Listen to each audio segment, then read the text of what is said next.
여러분, 교회는 우리의 두려움을 내려놓는 곳입니다. 교회는 우리의 굳어버린 마음을 여는 곳입니다. 또한 교회는 우리를 고립에서 벗어나게 하는 곳입니다. 교회는 꿈을 잃어버린 우리의 마음을 돌이키게 하는 곳입니다. 그래서 삶을 충만하게 하는 생명의 터전입니다. 그렇기 때문에 교회의 공동체의 일원이 된 우리는 이 시간 마음에 꼭 새겨야 할 게 있습니다. 첫 번째로는 사람들은 우리가 생각하는 것 이상으로 훨씬 더 상처를 깊이 받고 있습니다. 그러면서 세상을 살아가고 있습니다. 이렇게 상처를 받아가며 살아가고 있는 삶의 모습은 아무도 피할 수 없는 운명과도 같습니다. 그렇기 때문에 두 번째 우리가 또한 깊이 마음에 새겨야 될 것은 그 상처가 치유받아야 됩니다. 그런데 그 상처는 예수 그리스도와의 온전한 관계를 통해서만 치유받을 수 있습니다. 사람이 완전히 치유할 수가 없는 겁니다. 그렇기 때문에 교회는 사람들의 상처에 주목해야 합니다.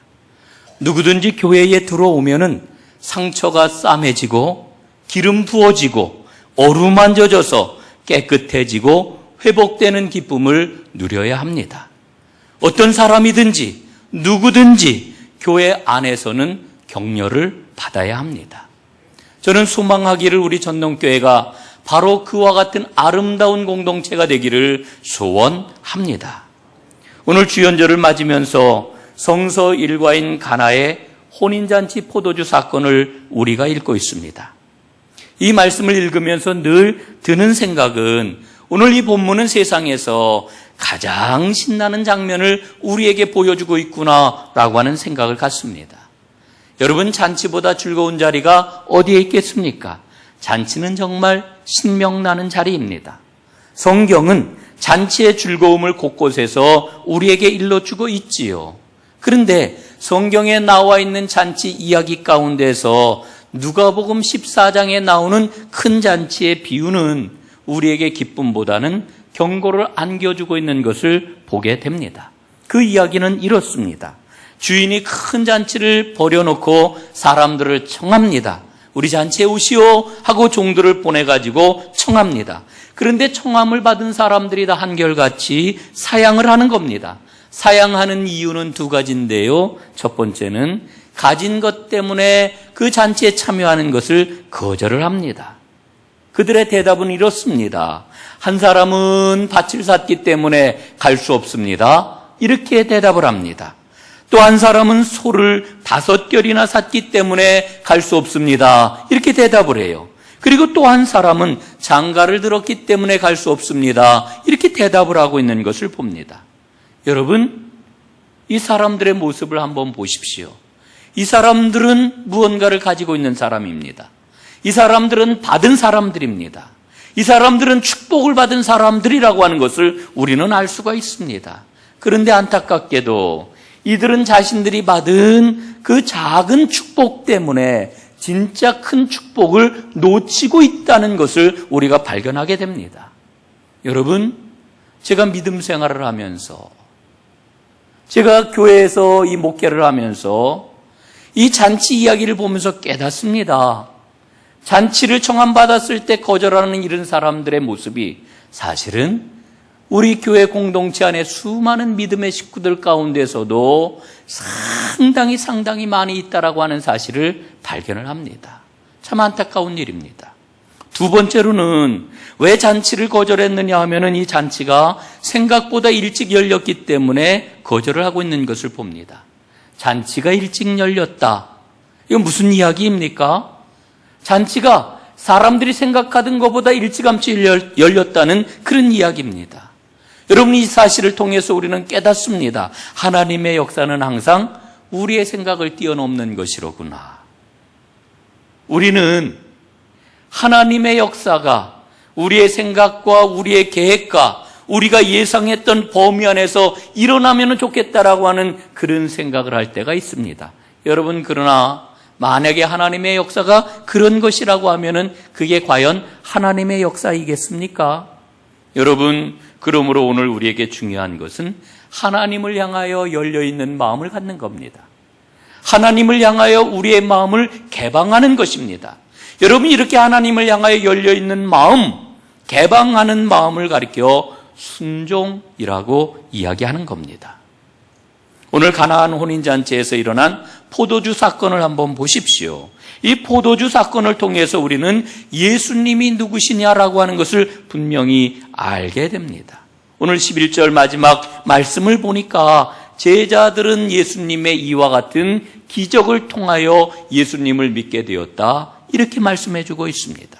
그러니까 이 포도주 사건을 통해서 믿음의 역사가 일어난 것이지요. 오늘 우리가 이 포도주 사건 이야기를 읽고 있습니다. 오늘 말씀을 살펴보는 가운데 여러분과 저에게 큰 믿음의 역사가 일어나기를 간절히 바랍니다. 오늘 먼저 저는 성경에 나와 있는 상징들을 여러분들과 살펴보려고 합니다. 첫 번째는 혼인잔치가 도대체 뭐냐라고 하는 겁니다. 여러분, 성경에 나오는 혼인잔치는 구원의 때를 우리에게 일러줍니다. 구원의 때가 뭐냐? 또 이 혼인잔치는 인생의 행복이 무엇인지를 알려주기도 합니다.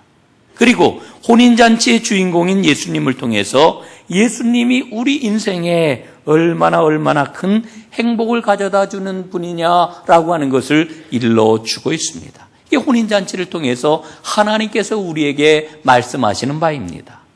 두 번째로 우리가 살펴볼 것은 포도주입니다. 여러분이 포도주는 성경에서 가장 빈번하게 등장하는 그러한 그 음료이면서 술이지요. 여러분, 이 포도주는 이스라엘 백성의 삶과 뗄래야 뗄 수 없는 그러한 그 음료이고 술입니다. 여러분, 그런데 이 포도주는 기쁨을 상징을 하고 이 포도주는 삶의 풍요를 상징하는 것입니다. 또한 예수님께서 선물해 주시는 성령과 생명을 그 안에 담고 있기도 합니다. 여러분, 그런데 우리 주님께서 주시는 기쁨은, 우리 주님께서 주시는 풍요는 세상에서 주는 것과 근본적으로 다른 것입니다. 우리 주님이 주시는 것은 하나님 나라의 기쁨이고 하나님 나라의 풍요인 것입니다. 오늘 주님께서는 여러분들이 그 기쁨과 풍요를 누리기를 원하고 계십니다. 이 기쁨을 누리는 하나님의 사람들 다 되시기를 주님의 이름으로 축복합니다. 여러분, 그러면서 저는 이런 질문을 던져봅니다. 성경에 혼인 이야기가 몇 번 등장할까? 여러분, 성경에 등장하는 혼인 이야기 대표적인 것 두 가지가 있습니다.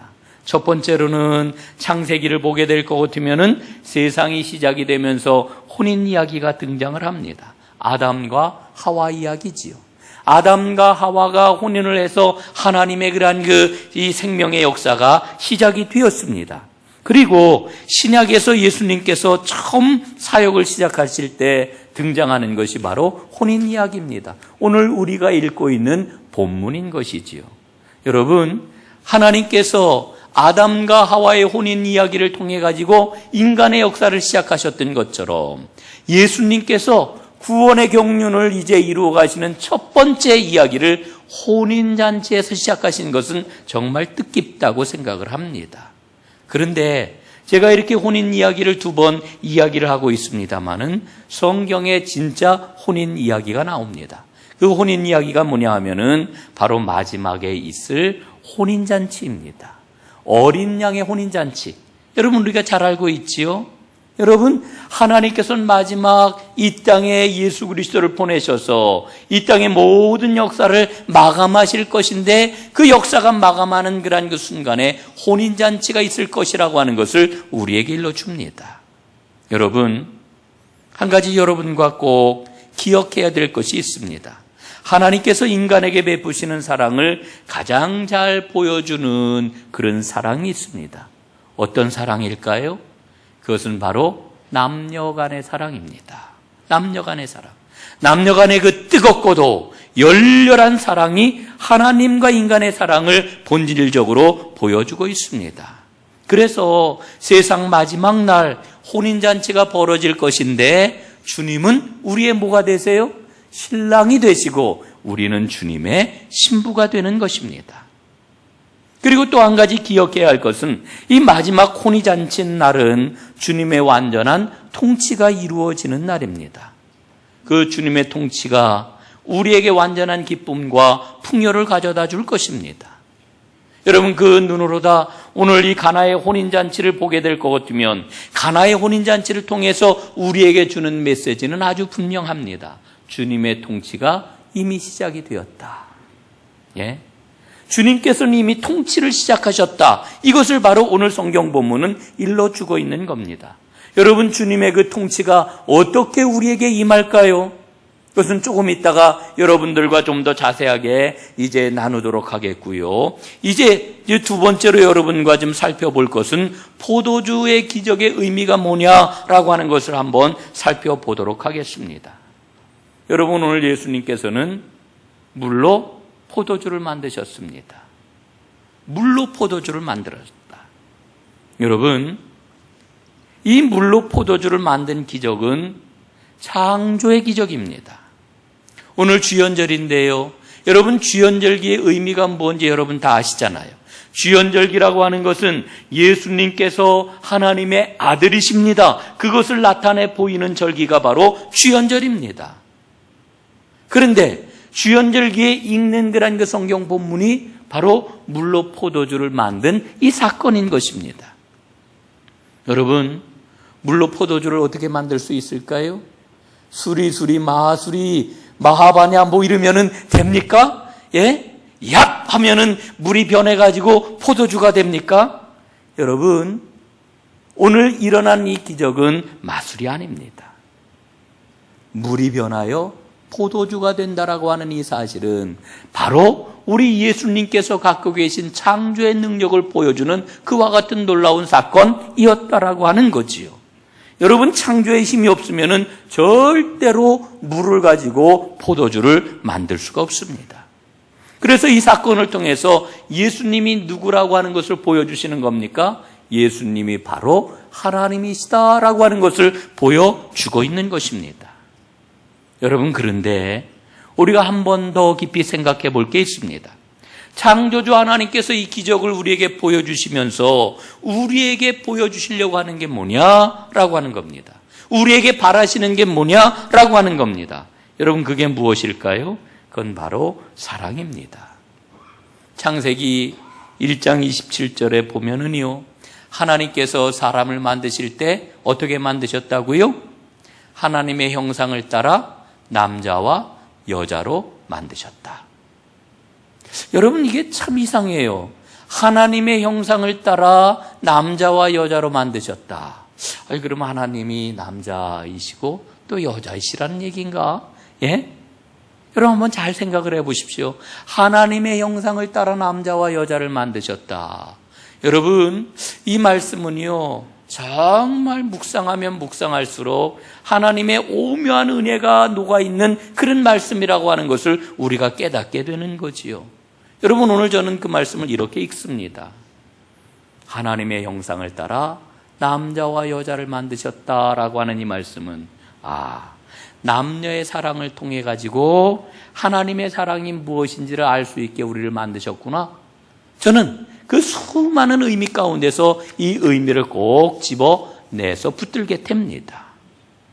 앞에서도 말씀을 드렸습니다마는 이 남녀 사이의 사랑이 바로 하나님 사랑의 기초적인 표현입니다. 기초적인 표현. 여러분, 사랑 잘 아시죠? 사랑 누가 말했나? 뭐 이런 거 노래도 있습니다마는 여러분, 사랑 잘 아시잖아요. 여러분, 남녀 간의 사랑에 불이 붙으면 어떻게 됩니까? 눈에 뵈는 게 없어요. 예? 남녀 간의 사랑이 붙게 될 것 같으면은, 사랑이 붙게 되면은요, 눈에 뵈는 게 없어요. 그래서 우리가 뭐라고 표현을 합니까? 콩깍지가 씌었다. 뭐 이렇게도 표현을 하는데, 그건 너무 표현이 약해가지고, 남녀 간의 그 뜨겁고 불같은 그 사랑을 제대로 난 표현을 할 수가 없는 말이라고 생각을 합니다. 여러분, 남녀 간의 이 사랑이 불붙게 되면은 어떻습니까? 이 남녀 간의 사랑이라고 하는 거는요, 되갚는 사랑이 아니거든요. 되갚는 사랑이 아니에요. 이게 무슨 말이냐? 그냥 사랑하는 거예요. 그냥 사랑하는 거. 이게 남녀 간의 사랑의 본질이에요. 이것을 통해서 하나님 사랑의 본질이 드러난단 말이에요. 여러분, 이 자리에도 우리 젊은 청년들이 여럿 있습니다마는 저는 참 마음이 안타까워요. 요즘은 사랑을 해도요, 예? 어떻게 사랑을 합니까? 조건을 다 따져봐요. 직업이 뭐냐, 직장이 앞으로 어떻게 될 거냐, 연봉이 얼마냐, 뭐 집은 있냐, 뭐 부모는 뭐 하냐, 뭐 학력은 어디 나왔냐, 뭐 해가지고 리스트가 얼마나 많은지 여러분 리스트를 그냥 하나하나 다 꼼꼼하게 체크를 합니다. 얼마나 섬세하게 체크를 하는지 사랑이 비집고 들어갈 틈이 없어요. 사랑을 못해요. 전 너무너무 마음이 안타까워요. 이게 정말 우리가 제대로 잘 사는 걸까? 하나님이 만드신 대로, 하나님이 원하시는 대로 그렇게 살아가는 걸까? 여러분, 하나님은 우리를 사랑하시는데 지금 뭐 어디 출신인지, 학교는 어디 나왔는지, 재산은 얼마인지, 얼굴은 어떻게 생겼는지, 성격은 어떤지, 그러면 하나님이 이걸 따져가지고 우리를 사랑하시나요? 하나님이 우리를 사랑하시는 것은 그냥 사랑하시는 거예요. 그냥 사랑하셔요. 그냥. 이게 하나님 사랑이에요. 우리는 그 사랑을 받은 사람이고 그 사랑을 받고 있는 사람이고 앞으로도 그 사랑을 받을 사람들입니다. 여러분, 이게 중요해요. 오늘 하나님께서 이 기적 사건을 통해서 우리에게 보여주시려고 하는 것은 바로 이와 같은 사랑을 보여주시고 그 사랑을 받은 자라고 하는 것을 우리에게 확인하시는 거예요. 여러분, 옥하는 목사님이 돌아가셨는데 이분이 남긴 설교집이 참 많습니다. 그 중에 요한이 전한 복음이라고 하는 설교집이 있는데 거기에 보면은 언더우드 선교사님에 대한 소개가 나옵니다. 한국에 온 이 언더우드 선교사님이 열심히 한국말을 배웠습니다. 한국말에 어느 정도 익숙해졌습니다. 의사소통이 가능해졌습니다. 그래서 이번에는 한국 사람처럼 옷을 입어요. 한국 옷을 입습니다. 옛날에 그 한국 한복 입는 게 얼마나 어려워요. 그걸 입고 한국 사람처럼 먹고 한국 사람처럼 마십니다. 예? 이 마신다라고 하는 표현을 보면서 제가 그런 생각이 들어요. 야, 한국의 이 국문화인데 이거를 늘 마셨다는 얘기인가? 예? 그리고, 예? 이 된장찌개, 김치 뭐 이런 걸 먹으면서 이제 그 복음을 전하는데 뭐 서울에서야 뭐 그냥 그런 대로 할 수 있었을 것 같아요. 그런데 이분이 서울에만 있는 게 아니라 이제 전국 각지를 돌아다니면서 산골 마을도 가고 그러는데 여러분, 냄새나는 시골 움막에 들어가가지고 함께 음식을 먹고 함께 잠을 자고, 예? 함께 생활하면서 복음을 전한다라고 하는 거, 여러분, 우리가 생각해 보는 게 얼마나 당시 그 사람에게는 힘들었을까? 예? 어느 날 이 언더우드 선교사님이 시골 주막에서 밥을 먹고 있었답니다. 그랬더니 난리가 났어요. 온 동네 사람들이 구경을 하러 나온 거예요. 여러분, 옛날에 이 서양 사람이 미국 사람 보기가 힘들잖아요. 그러니까 막 그냥 눈이 벌었고 코가 삐죽한 사람이 왔대. 이래 동네 사람들이 다 몰려 나온 겁니다. 거기서 이제 밥을 먹고 있는데 마침 동네에 버릇없는 한 청년이 이렇게 이야기를 했습니다. 야, 저게 밥 먹을 줄 아네? 밥을 먹네? 이렇게 이야기를 했어요. 그랬더니 언더우드 선교사님이 밥을 먹으면서 대답을 합니다. 예, 국도 먹을 줄 압니다. 이렇게 대답을 했어요. 그랬더니 깜짝 놀란 청년이 이야기하기를, 야, 요거 봐라, 그거 말도 할 줄 아네? 이러는 거예요. 그러니까 이 언더우드 선교사가 이렇게 대답을 했습니다. 예, 글도 쓸 줄 압니다. 미소를 잃지 않고. 여러분, 우리 한국말에 사람을 가리켜서 요것 저것, 이것 저것, 여러분, 물건 취급하는 게 얼마나 모욕적인 겁니까? 그런데 이분이 그 모든 것들을 다 받아내면서, 예? 복음을 기쁨으로 전했던 거지요. 여러분, 이 힘이 어디에서 생겨날 것일까요? 다른 데서 온 힘이 아닙니다. 하나님으로부터 받은 무조건적인 사랑, 그냥 베푸시는 그 사랑, 그 사랑이 충만했기 때문에 이분이 자신의 생애를 바쳐 그렇게 복음을 전할 수 있었던 거지요. 여러분, 오늘 주님께서는 물로 포도주를 만드셨습니다. 그리고 기적을 맛본 사람은 누구나 사랑에 흠뻑 젖게 될 것이라고 하는 것을 알려주고 있는 것입니다. 여러분, 우리의 믿음이 주님의 그 사랑에 흠뻑 젖는 그런 믿음이 될 수 있기를 간절히 바랍니다. 이제 오늘 본론이면서 마지막 결론의 말씀을 드리겠습니다. 기적이 과연 오늘 어떻게 일어난 것일까? 기적은 어떤 경로를 통해서 일어난 것일까? 여러분, 기적이 어떻게 일어났습니까? 예수님이 기적을 일으키셨지요? 맞아요. 그런데 그 기적은 바로 복종을 통해서 일어났습니다. 그래서 오늘 본문의 키워드는 복종입니다. 복종. 오늘 본문 말씀을 보면은요, 오늘 이 기적 사건은 온통 복종으로 범벅이 되어 있어요. 여러분, 하나님의 놀라운 기적이 여러분의 삶 가운데 일어나기를 소원하신다면 복종하시기를 바랍니다. 만약에 내 삶 가운데 왜 하나님의 역사가 이렇게 일어나지 않는 걸까? 하나님과 동행하는 삶의 증거가, 그 생생한 증거가 왜 나에게는 없는 것일까? 여러분, 만약에 이렇게 생각이 된다면 내 삶 가운데 내가 하나님의 말씀에 얼마나 순종하고 있는지, 복종하고 있는지를 점검해 보시기를 바랍니다. 복종이 그만큼 중요해요. 여러분, 오늘 말씀을 보면은요, 제일 먼저 예수님께서 복종하셨다라고 하는 것을 보게 됩니다. 오늘 마리아, 그 어머니가 예수님에게 이야기를 해요. 포도주가 이 잔치집에 다 떨어졌습니다. 더 이상 포도주가 없습니다. 그러니까 예수님이 뭐라고 그래요? 오늘 성경의 표현을 보면 너무 쌀쌀맞아요. 예수님, 여자요, 그게 나와 무슨 상관이 있습니까? 아직 내 때는 이르지 않았습니다. 예수님이 이렇게 얘기를 하시는 거예요. 아직 주님의 때가 안 이르렀거든요. 그런데 중요한 것은 예수님이 그렇게 말씀을 하기는 했지만은 그러면서도 어머니 마리아의 요청에 복종을 하셨다는 거예요. 어머니의 말씀에 예수님이 복종하셨어요. 저는 여기에 우리가 놓치지 말아야 할 영적인 의미가 있다고 생각을 해요.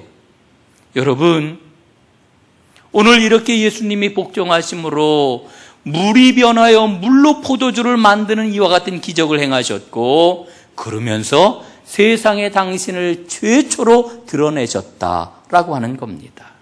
예? 복종하심으로 예수님이 누구냐라고 하는 것을 세상에 드러내셨다라고 하는 거예요. 그러니까 복종으로 말미암아 예수님은 세상에 그 모습을 드러내신 거예요. 복종이 이만큼 중요합니다. 두 번째는 하인들의 복종입니다. 예수님이 말씀하셨죠? 항아리에 물을 채워라, 항아리에 물을 채워라. 하인들은 시키는 대로 다 했습니다. 여러분, 우리는요, 이런 생각을 합니다. 하나님의 말씀을 이해하기만 하면은 내가 따르겠다. 하나님의 말씀 완전히 이해해야만 내가 따르겠다. 여러분, 이런 마음이 우리에게 있어요. 우리에게 있는 이 마음을 한번 좀 잘 살펴보세요. 그런 마음의 전제가 뭡니까? 전제가 뭐예요? 나는 능력 있다. 그런 이야기예요. 무슨 능력이 있어요? 하나님의 뜻을 다 이해할 수 있는 능력이 내게 있다. 하나님의 섭리를 내가 다 이해할 수 있는 능력이 내게 있다. 여러분, 정말 그런가요? 그건 교만이에요. 우리가 어떻게 하나님의 뜻을 다 이해해요? 우리가 어떻게 하나님의 섭리를 다 알 수 있어요? 우리는 알 수 없어요. 우리는 연약하고 우리는 제한적이에요. 그래서 우리는 하나님의 말씀 앞에 이의를 달지 말고 복종해야 되는 거예요. 이게 믿음이에요. 여러분, 예수님께서는 오늘 우리에게 그 복종의 길을 보여주고 계셔요. 오늘 성경 말씀을 보면서 계속해서 제 눈길을 끄는 대목이 있어요. 무엇이든지 그가 시키는 대로 하라. 무엇이든지 그가 시키는 대로 해라. 여러분, 그냥 그가 시키는 대로 하라 하는 말씀도 아니고요. 무엇이든지 그가 시키는 대로 하라. 여러분, 어떻게 그런 모습이 가능할 수가 있겠어요? 우리 주님께서는 모든 것 합력하여 선을 이루시는 분이라고 하는 확신이 있을 때에만 가능한 이야기예요. 확신이 있을 때만.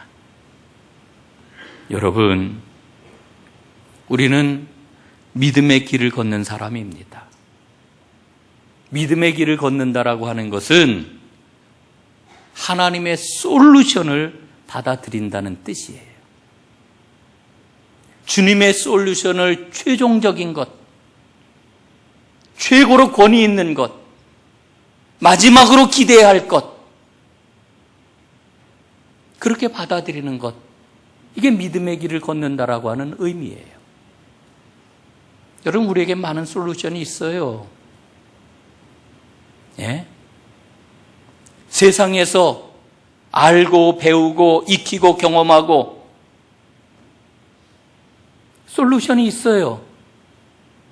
그러나 그런 솔루션들은 주님의 솔루션을 보조해 줄지는 몰라요.